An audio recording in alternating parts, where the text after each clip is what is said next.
নমস্কার বন্ধুরা, আপনারা বাড়িতে সবাই তো অনেক রকম মিষ্টি সবসময় তৈরি করে খান, কিন্তু আজকে আমি তৈরি করব গুঁড়ো দুধ দিয়ে সন্দেশ, যেটি খুব তাড়াতাড়ি হয়ে যাবে, ঝটপট। আর আপনারা চাইলে যে কোনো সময় এটি বাড়িতে তৈরি করে খেতে পারবেন। তো চলুন শুরু করছি। খুবই অল্প উপকরণ দিয়ে খুবই অল্প সময় তৈরি হওয়া গুঁড়ো দুধের সন্দেশ। তো দেখে নেই কী কী লাগছে।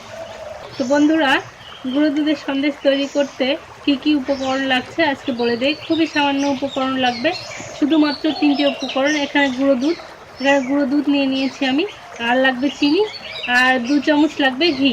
তো এই 3টেই উপকরণ। তো চলুন আজকে উনুনটা জ্বালিয়ে শুরু করে দেই গুঁড়ো দুধের সন্দেশ। তো এখানে আমার দেখুন উনুনটা কিন্তু জ্বলে গেছে। এরপর আমি একটা প্যান বসিয়ে দিচ্ছি। এখানে ননস্টিকি প্যান হলে যেহেতু ভালো হয়, সেই জন্য আমি ননস্টিকি প্যান নিয়েছি। আপনারা এমনি কড়াইও করতে পারেন। এরপর আমি এখানে এই কাচের বাটিটা মেপে 1 বাটি জল দিয়ে দিচ্ছি। প্রথমেই জল দিতে হবে 1 বাটি। এখানে জলটা একটু গরম হোক, তার মধ্যে আমি এই বাটিরই 2 বাটি মাপের মিল্ক পাউডার দিয়ে দেবো। যেহেতু আমি জল 1 বাটি দিয়েছি, সেই পরিমাণটা আপনারা মনে রাখবেন। 2 বাটি কিন্তু গুঁড়ো দুধ বা মিল্ক পাউডার। তো এখানে আমি 2 বাটি পরিমাণ গুঁড়ো দুধ দিয়ে দেবো।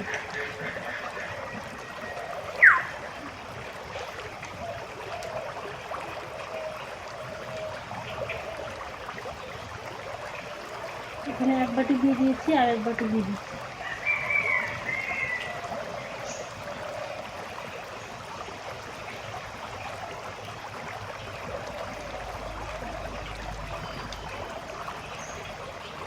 এখানে আর 1 বাটি গুঁড়ো দুধ এখানে দিয়ে দিচ্ছি। মোট আমি 2 বাটি পরিমাণে গুঁড়ো দুধ এখানে দিয়ে দিলাম।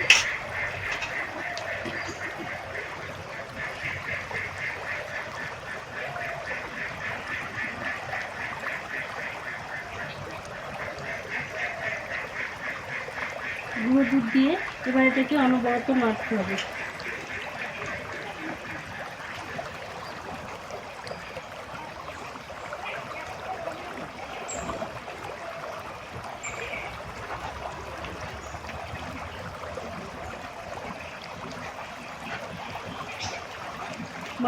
মাঝারি আঁচ রাখবেন আপনারা, যাতে এটা বেশি লেগে না যায় তলায়। সেই জন্য আঁচটা মাঝারি রাখতে হবে। আর এটা কিন্তু অনবরত নাড়তে হবে, যেন দলা পেকে না যায়।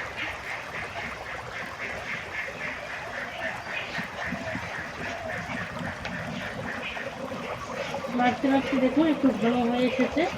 এবার আমি দিয়ে দেবো এর মধ্যে চিনি আমি যে বাটি মেপে জল আর গুঁড়ো দুধ নিয়েছি, সেই বাটি মেপেই নেব। হাফ বাটি চিনি দিয়ে দিচ্ছি।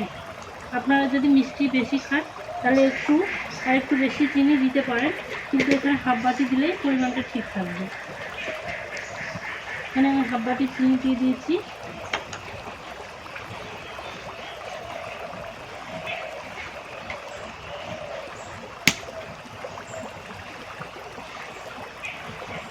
এখন এটা নাড়তে হবে অনবরত, ঘন হয়ে আসা অবধি।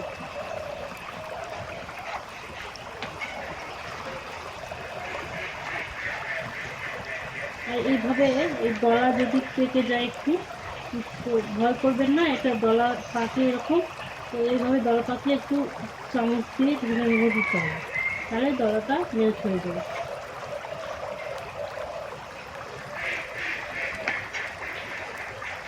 এভাবে আমি নাড়ছি।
তো এই মিশ্রণটাকে আমি একটা ঘি মাখা থালার মধ্যে ঢেলে নিয়েছি।